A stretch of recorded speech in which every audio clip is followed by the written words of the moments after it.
All right, we kickstart. Our next session is going to be about cybersecurity, crypto security, things, that people normally worry about in the world of crypto. Everyone, let's have some silence so that we can give our speaker undivided attention. He's going to be up with us for half an hour. So the point I wanted to make is there's a lot in the market, around the globe about what is happening in the world of crypto. There's so many projects out there. Is it scammy? Is this project a Ponzi scheme? And I think getting into the topic of security is important for us to understand really the technology and how much it's evolved. I mean, when you think about technology in general, when it's first birthed, any idea, it starts in its infancy, and there's a lot of bugs, and you fail forward. And I think blockchain technology in the world of crypto has come a long way since Bitcoin was first introduced, right in 2008, when everyone thought it was a hoax and a scam and something that would not sustain the test of time. But here it is, and now you can buy property in Dubai with Bitcoin, right? Quite funny when you think about it, especially. It's especially hilarious for the people who bought Bitcoin for $1 a Bitcoin, right? Because now they could buy a beautiful property in Dubai on the Palm if they had a couple thousand of Bitcoin. So I'll leave the stage to Jeorge, who's going to take us through a little bit about cybersecurity of crypto, and also talk to us a little bit about demystifying this world of crypto so that we know where we're heading. All right, I'll leave the stage to Jeorge. Yes, thank you. First, I guess good afternoon. My name is Jeorge Sabasteo. It's a pleasure to be here. I'm actually Portuguese-Canadian. I've been here for about 25 years. I usually call it a bit like my sandbox. So coming from Canada, it's a bit like Canada upside down. I traded snow for sand and -40 for +40. Interesting enough is they actually use almost the same machines to actually clear the streets as we have in Canada. Otherwise, the highways will actually disappear. My background is actually mathematics first, and then cybersecurity, and I've been in the blockchain space for about 7 years or so. And I've helped quite a few of the projects just to move along. So today, I will give you a little bit of an appreciation of maybe some of the elements about what I would call protection, or obviously, to do this in a proper way, you would need maybe a few days. So I'm going to give you a kind of a very bird's eye level condensed view. The interesting aspect about cybersecurity and blockchain to some extent is the blockchain is built mostly on cybersecurity technologies, something we call PKI, or public key infrastructure, which really means just encryption and digital signatures. Is just what blockchain has done is package them in a very interesting way, in the sense that you actually do not need a centralized authority. So that means if you have people that do not know each other many miles apart, even as extraterrestrial, I guess, if you want, if you go into space or Mars, Mr. Tesla comes here from time to time, and I think we will have a few people in space. You'll be able to transact without knowing or meeting that person face to face. So it has enabled a whole new generation of applications. Many of you have probably now heard about things even like metaverse, and also those technologies have been with us for more than 10 years. I think what is interesting is how we're packaging them together today by enabling e-commerce between different persons or different entities. So cybersecurity is primarily today about speed. Why is speed important? Because if you're not protecting your assets and your information in real time, you're very much at a high degree of risk of exposure. I actually created a framework of cybersecurity. I call it the 4 A's, and eventually became the 6 A's of security. But each A means actually a separate thing. Assess, architect, apply, administer, awareness, and then the last one was actually agility. And why agility is important is because if you look, for example, at the world of blockchain and crypto, it happens 24/7. So it's like even the banks actually close at the end of the day.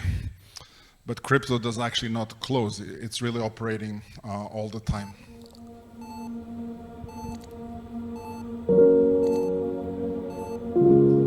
Sean. We're here, Dad. We're here. Hey. Life. Short. Just that. Life is short. Hey. Life. Short. Airport. Airport? Oh, God. I love you, Dad. Quiet! Life. Short. Airport. Tennis. Thunder. We're writing this down. Daddy, look at me. Look at me. What's the last word? Wake up, buddy. It's only 11, Dad. Come on. Okay. I think this kind of got the message across for those that actually know what I'm talking about.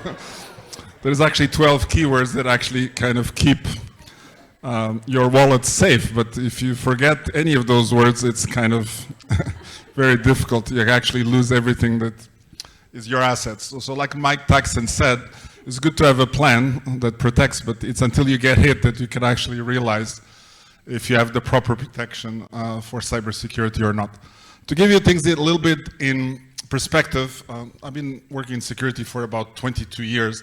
And if you rob a bank and you steal $1 billion, you actually need a pretty big truck, because $1 billion actually weighs about a few tons, ton and a little bit. But the point is, you cannot just carry it out. But if you steal $1 billion in crypto, it doesn't weigh anything. It's actually just a small, you can say passwords that actually allows you to access that wallet. So in reality, your wallet does not have the contents. It's actually the password to access the contents. So it's actually stored in the blockchain itself. So we lost about $2 billion in 2018, and I think the numbers keep getting bigger and bigger. And if you read on the newspapers, I think you probably see it on a regular basis. And primarily those numbers are getting bigger and bigger, not because the blockchain itself is vulnerable, because the environment in which we use that blockchain and crypto is not safe.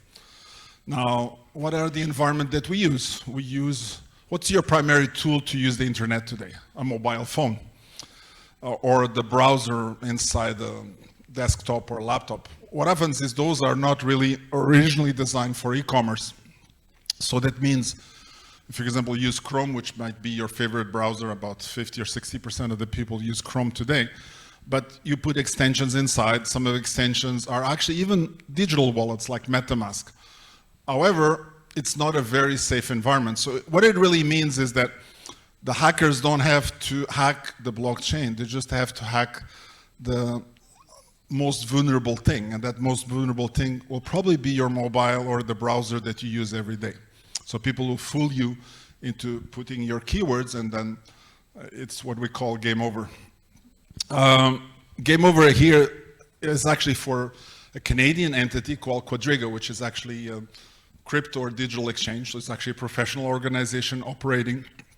The founder of Quadriga actually died in India of some mysterious disease. And what is that actually was what happened in the first introduction video that I played for you. Without the recovery words for the wallets, that means several $1 million. I think it was somewhere between $175 and $225 million vanish in a few minutes. But it was not just the money that went. It was the organization and the funds that actually belonged to the users of that specific organization. I mentioned a little bit about the mobile.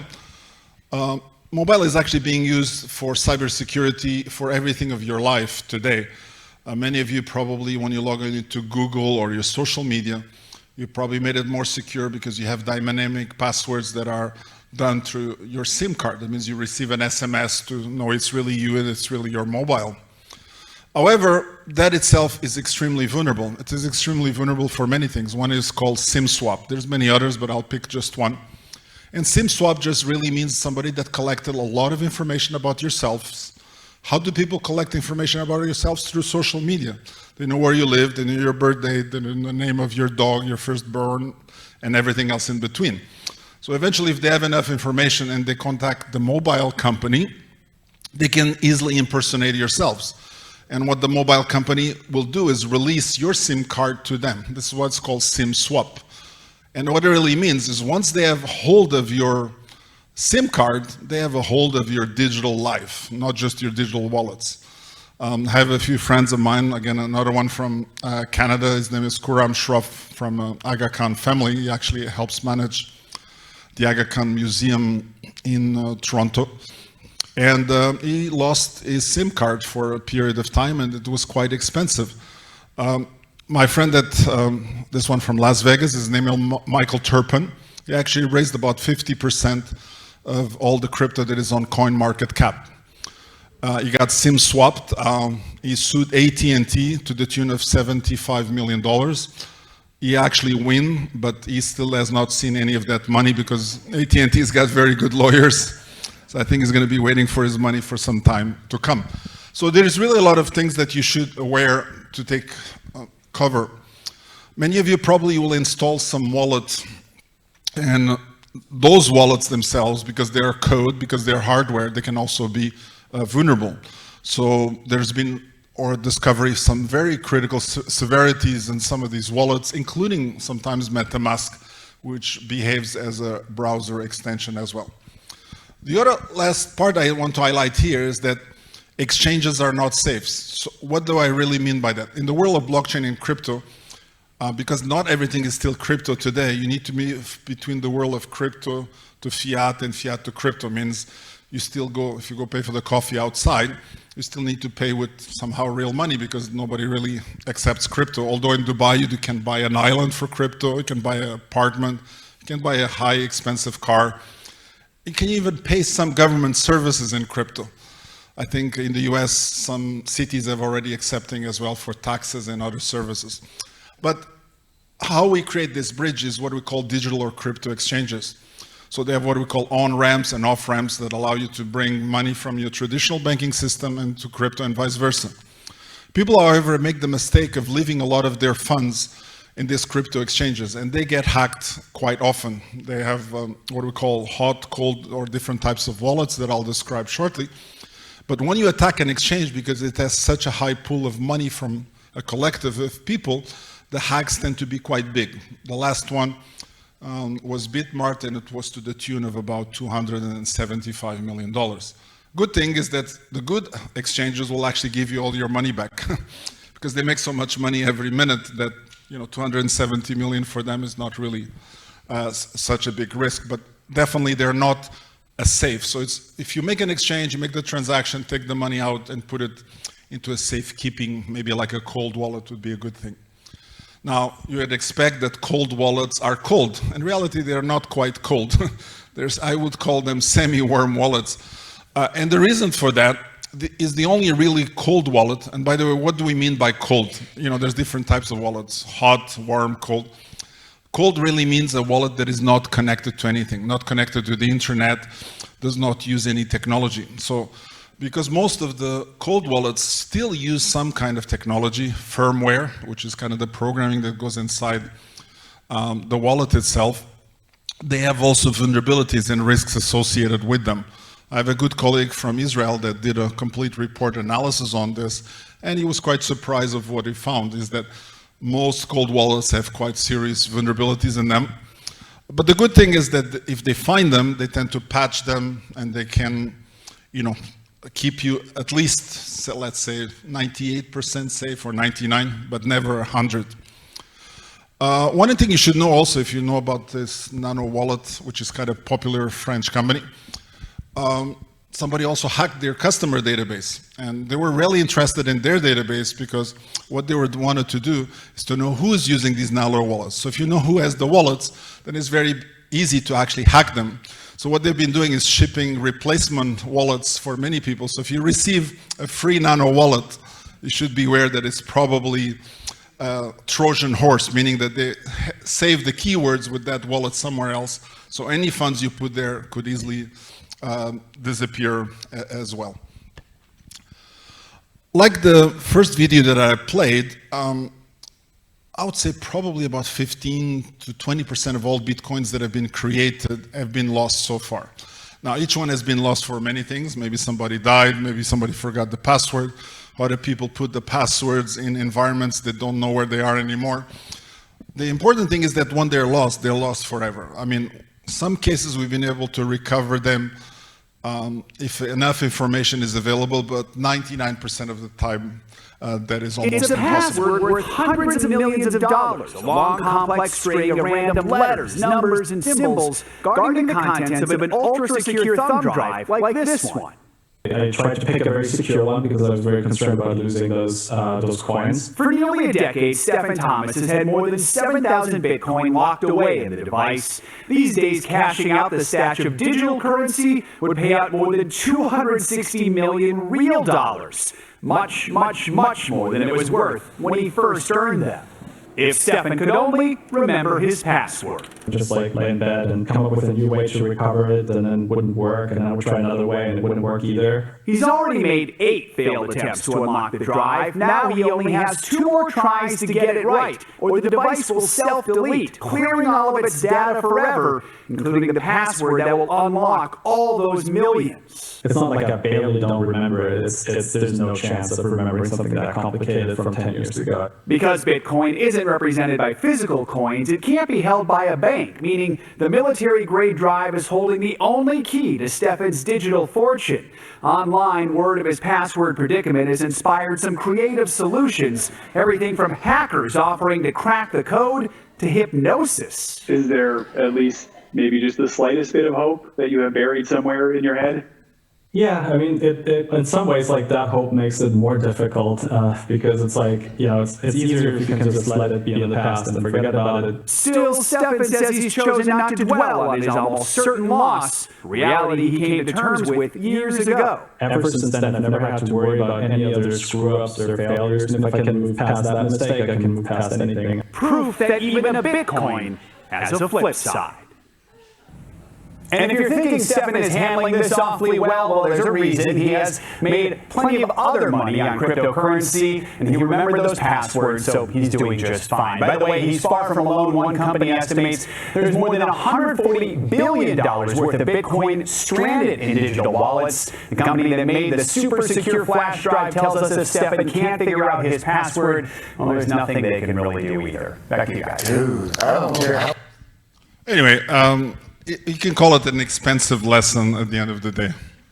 Now, so what are some of the things that we can do to actually, you can say, reduce the risk specifically as it applies to Bitcoin and most popular digital currencies? So you have to really decide what is the level of risk that you find acceptable.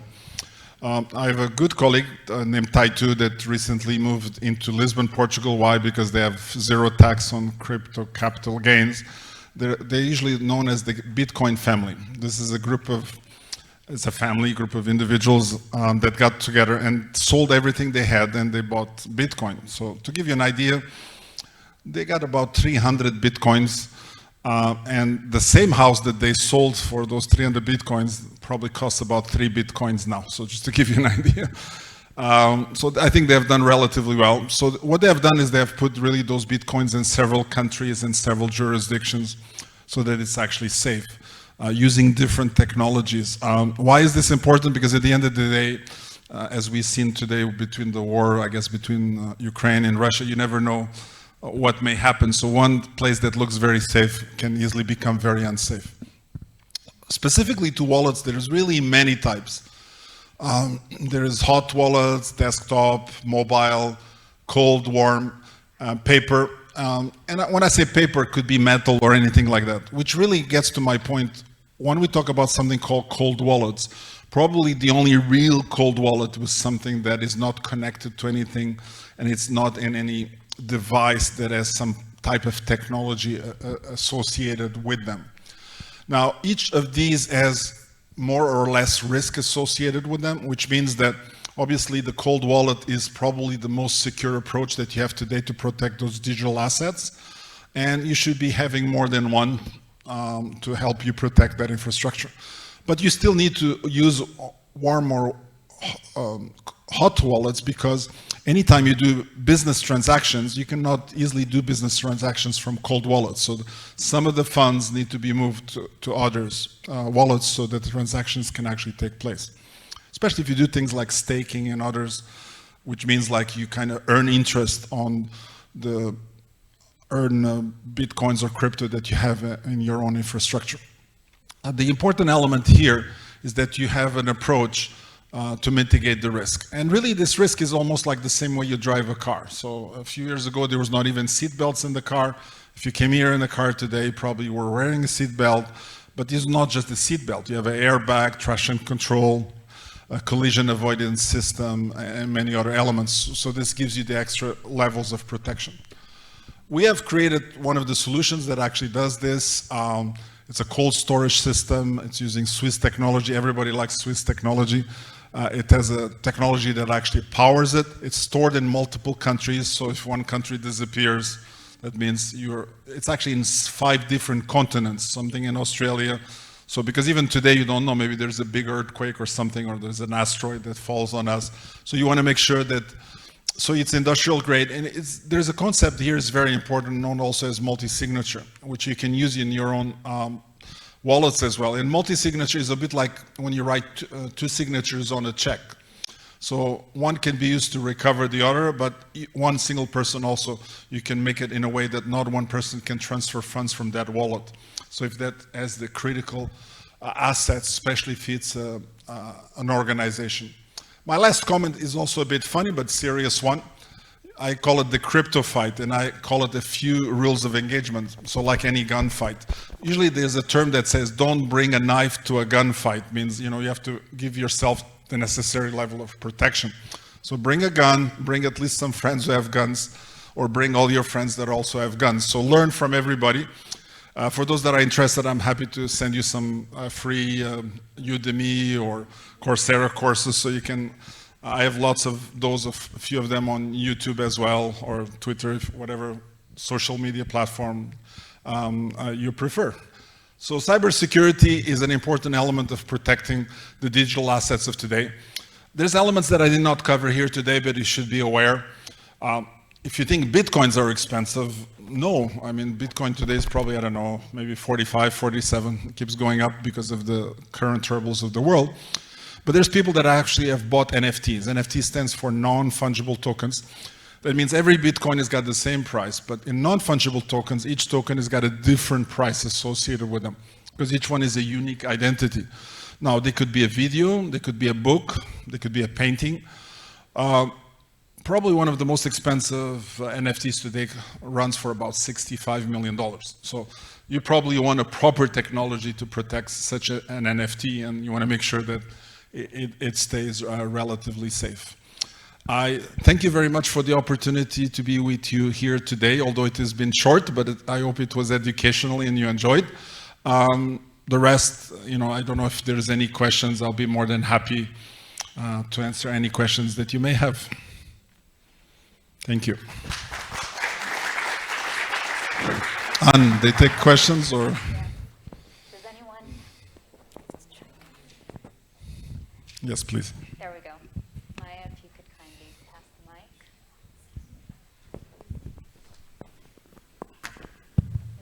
Thank you. Hi, thank you very much. You mentioned at the beginning that short video where everyone laughed about the man dying and he forgot to give his son the seed phrases. So this is one of the serious topics that people have been talking about. What if someone dies of age or accidentally? I think things happen. So what are the solutions that people are proposing at the moment when it comes to seed phrases? Actually, today there are several solutions that exist. That video is actually extracted from an Israeli company that created that video. It's an organization called Kirobo. It has something called a box where you can actually have one again in different jurisdiction. And one of the elements, both in Simba and Kirobo, is that you can have what's called delegate who's your next of kin. The same way, when you fly, you say, you put information who to contact in case something bad happens. So it's exactly the same in the case of digital assets. So if you were to pass away for whatever reason, then the next person is given the multi-signature capability, or is passed on to them. It's not just individual, it could be company-wise as well. And there's other elements I didn't touch base, but another one that I think is probably important is also insurance as well.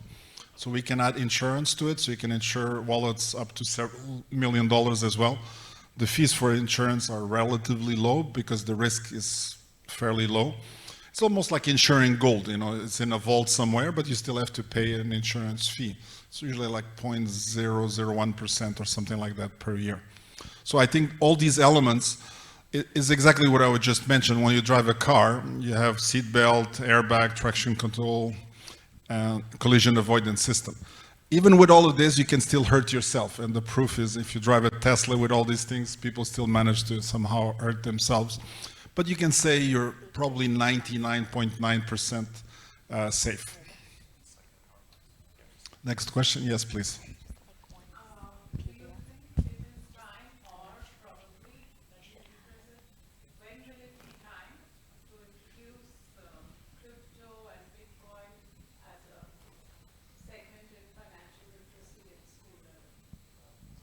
When to introduce this to young people, you mean?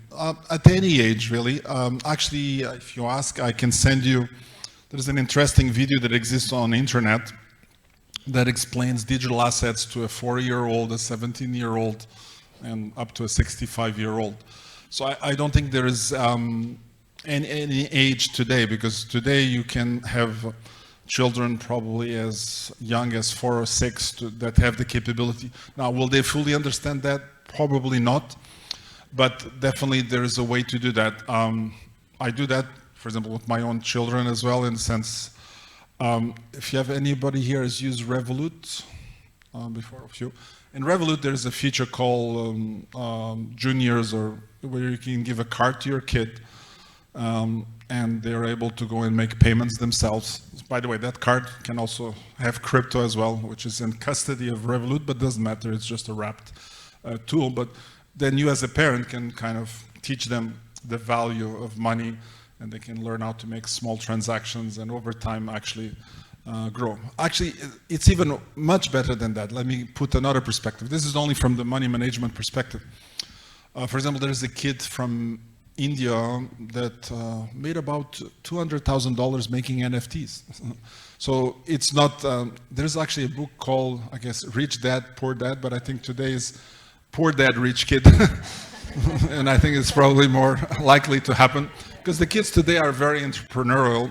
So if you give them the tools, I have also a good friend here that also teaches kids how, for example, to do metaverse, virtual reality, and to as young as 7 years old, which means the only thing they have to learn is how to use an iPad or equivalent device. They know how to move a mouse or a pen, and that's it. You're ready to go. So you'd be how intuitive it is to modern kids today. The other thing interesting about kids today is they consume information very quickly.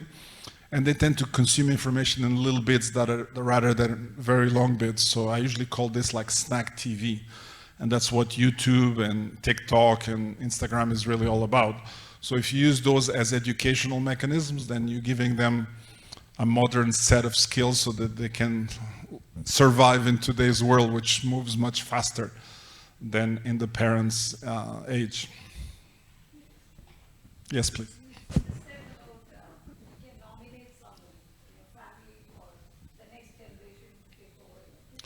That is, yes, you can. What about the signature part? No, it's the signature. See, because the signature, okay, that's a good question. See, when you have these ultra secure environments and wallets, what they do is you're keeping like your keys in custody. So it's like the Bitcoin is in custody on your behalf.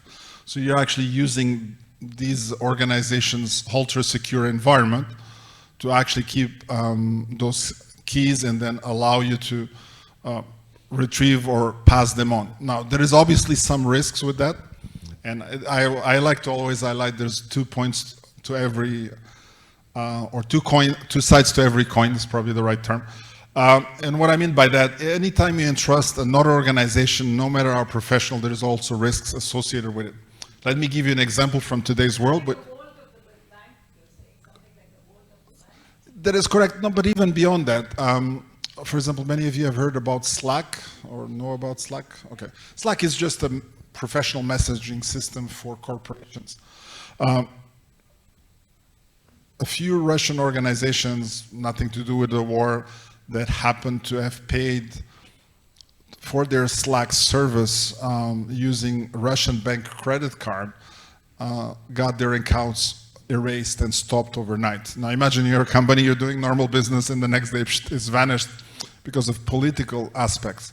So your point is correct. I would never put all my eggs in one basket. So yes, you would entrust professional organizations like these to actually be able to protect your coins and with legacy, but I would have at least 2 or 3 methods of, and split the coins across those so that you don't have a single risk or a single point of failure.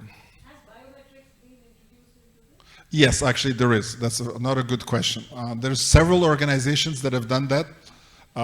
Being in cybersecurity, I've used biometrics for probably over 15 years. By the way, you should know that biometrics can also be hacked, but that's another story. I'll give you, well. Well, it's more difficult, but it's still hackable. I mean, in a sense, you can impersonate somebody's retina, or you can impersonate somebody's fingerprint. A little bit more difficult because also the biometrics become better. In a sense, there's some biometrics that measure not just the fingerprint, but also measure things like, for example, temperature and 3D imaging. So the technology, the hackers get better, the technology needs to get better. But back to the protection of digital wallets by biometrics. There's a company called Oyo from US as a solution called Oyo Integrity, which is kind of like a homegrown iPhone, but it's not really a telephone to install apps because you're not allowed to install any apps on it. You can make ultra-secure calls, you can receive ultra-secure messages, but it also has a digital wallet in it, and that digital wallet is protected by biometric. So, and that really means it's actually the private keys are basically unhackable, because what they have done is they've put a smart contract in front of the private keys, and so even if somebody were to steal those private keys, if you don't have the biometric attributes, it will be very, very difficult to actually hack the wallet. It's actually even more complicated than that. I mean, without getting into too much very technical things, I can say the operating system they use is called EL6 or level 6 certified, which means it's never been hacked. So it's not like Android or iPhone, which is very easily hackable. So it's a very military grade quality of cybersecurity. Of course, that's the good part. The bad part is that the phone costs about $3,000 and you have to pay probably about $150 as a service fee to just get to use it, because it's not really a phone. It's really a, you can say, enterprise grade utility that you can use. And the phone does have some limitations. For example, you would not be able to use it in places like Iran, because if it detects that you are in certain parts of the world, it kind of disables itself. Like I said, everything has got a double-edged sword. So even good technology has some limitations in the end. Hi, George.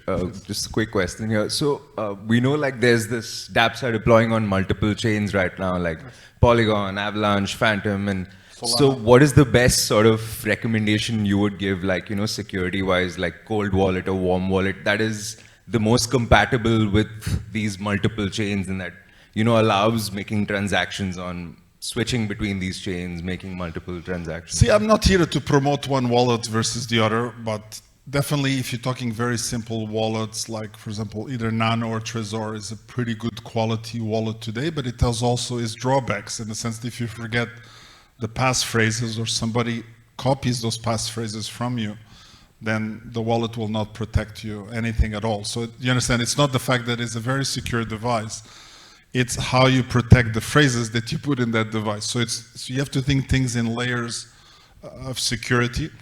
MetaMask, especially the enterprise grade, is also pretty good as well. The traditional one is very limited in the functions that it can actually do. But if you are like a person that wants to learn about digital crypto assets, then things like MetaMask is good enough to do your everyday transactions. Thank you very much for, one more, last one, okay. No worries. About? Yes.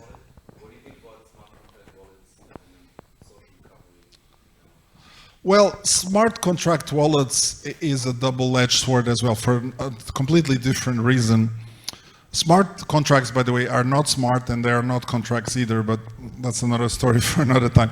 Smart contracts are actually pieces of code that execute inside the blockchain. They have a big advantage that in the sense that they don't execute inside computers, they execute inside miners that are inside the blockchain. So it's almost like a cloud computing environment. The big advantage of smart contracts is they're not controlled by anybody. So that's on the plus side. And they're very difficult to disable because you literally have to bring down the blockchain. On the minus side, smart contracts are as vulnerable as anything else because they're code. Typically when we have lines of code, we have one vulnerability for 1,000 lines of code or one critical vulnerability for 10,000 lines of code. Something like wallet smart contract driven probably has at least 50,000 lines of code, which means it will have at least 5 critical vulnerabilities. That's why companies which do these wallets today also have something called a bounty program, which people that are hackers or what we call good hackers or white hat hackers, if they find flaws in those systems, they can show them to the company and the company will give them like a reward. And the idea is that probably the most important element about security is that it's not something you do once and then you forget. Security is something that you do continuously, so you have to kind of upgrade yourself. And when I say upgrade yourself, you have to also upgrade the smart contract code, and the same way you have to update the firmware inside the Nano or the Trezor wallet. So as vulnerabilities get found, you have to stay up to date. You should not, it's like a refresh. And by the way, this is happening today in every device you have. Your Android, you probably happen, you put updated all the time. Your Apple Watch, because it can Apple Pay. Your Tesla car gets updated all the time with new software as well, so it drives a little bit better. It's just anything that is driven by software, you have to have a continuous approach in order to remain safe. Thank you so much, Jeorge. That was amazing. So insightful. Thank you for your time. I did not mention earlier that Jeorge is well known in the crypto space here in Dubai, and the more you get into this world, you will probably see his face pop up on many flyers as a speaker. So we're very honored to have him here. He's also an educator on the Unit Master's Program. He's done a session for us, which has been really received a lot of good feedback.